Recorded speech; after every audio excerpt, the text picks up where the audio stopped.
Hello, everyone! Welcome back to Super Jerry 27's Nerd Cave, where I talk about video games, comic books, a little bit of social commentary, a little bit of action figures, but mostly the two main vices in my life that take all the money from me, and that is comic books and video games.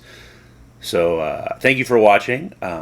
Please like, comment, share, and subscribe. I am on the road to 1,000 subscribers, which is pretty huge for such a low-budget YouTuber like me. I'm sitting here on an old-ass desktop using an old-ass Microsoft webcam. I don't have a green screen. You know, I'm trying my best. So thank you for watching. I do appreciate it. But you want to hear me prattle on about that. You want to know 5 more Xbox 360 games that are trapped on the system. And this is part 8. This is my longest running, I don't know, series, I guess. But we're at part 8, and Xbox does have a lot of games. And unfortunately, a lot of them are not backwards compatible with the Series X.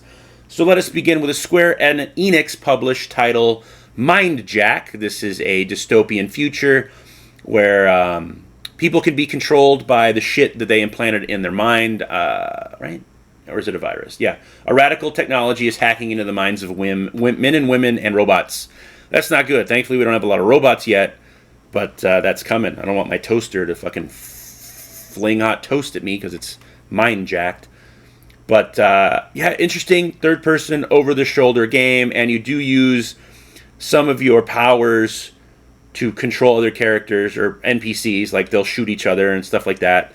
Fun so far, gorgeous game, like Square Enix. Like, I don't know why this one didn't take off, but maybe this came out during all the huge shooter crazes like Call of Duty and Battlefield and all that. But it's a fun shooter. I don't know why it was kind of forgotten, but I would pick it up if you can find it on the cheap. I don't know anymore. I bought these a few months ago, put a few hours into each of them just so I could talk about them. Up next is an obvious reason why it's not backwards compatible, and that is John Woo's Stranglehold, the sequel to Hard Boiled, where Chow Yun-fat reprises his role as Detective Tequila. This time, I believe he's searching for a kidnapped girl, I believe. I don't remember the opening cutscene for some reason. Maybe I was drinking. Who knows anymore. But fun game. This is Max Payne on steroids. You click one of the bumpers, and you are just in super slow, jumping, shooting people right in the ass. It's a fun game. Third person over the shoulder with a lot of slow motion and cinematic techniques in it. It's a fun game. It is a fun game. I got it 6 months ago for $10, so it's still pretty cheap, but I would keep an eye out for it just in case, because a lot of people don't know about this game, I don't think. Or they're not fans of John Woo and Chow Yun-fat, and that is a damn shame. Crouching Tiger, Hidden Dragon, and the one where he plays with Mira Sorvino, Replacement Killers. Oh, such a great movie. And we've got a triple threat here, tic-tac-toe of Konami games. First one up is Blades of Time. It is an action hack and slash game where you play as a good-looking blonde who gets sucked into this world. You're a treasure hunter, and her name is Ayumi, treasure hunter. You're looking for treasure. You get sucked into this world, and you're like, what the fuck? Fun. The mechanics are great. The combat is great. The design is great. The music's even good, and the graphics are great. This is a fun, early Xbox 360 game that is a nice appetizer to Bayonetta or Stellar Blade or Nier Automata, any games like that. Nice little appetizer. I picked this up, and you can find it. This was a little harder for me to find. I had to get it off the Mercari for about $15. I don't know why it's so hard to find. Maybe it wasn't well received, or it came out when other big hitters were coming out. But this is kind of when Konami was starting to take a dive and getting in fights with Kojima for some reason. All right, up next is Never Dead, a horror-esque title where you play as Bryce, who sounds like a dude who fell out of a fraternity. But Konami, made by Rebellion, a company that has a lot under the belt. Zombie Army trilogy, Zombie Army games like that. I want to say a Star Wars game, but I can't remember which one. No. Did they do the Battlefield? Maybe they did the Battlefront. I could be wrong. I'm sure you'll let me know in the comments.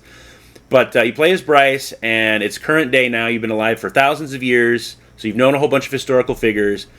And it's your job, with your handler, to defeat supernatural entities that come into this world. The kicker is that parts can fall off your body. Like you got the leprosy or the herpes or some shit. So you get hit, your arm will fall off. You have to hit a button for that arm to reattach.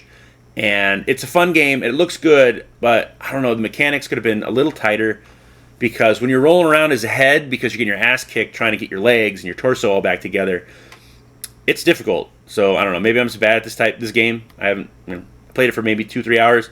Maybe I need to get back at it, but once again, Elden Ring is sucking my soul out because it's such a fun game. But Never Dead, published by Konami. Oh, it's got Megadeth music in it. Maybe that's why I liked it.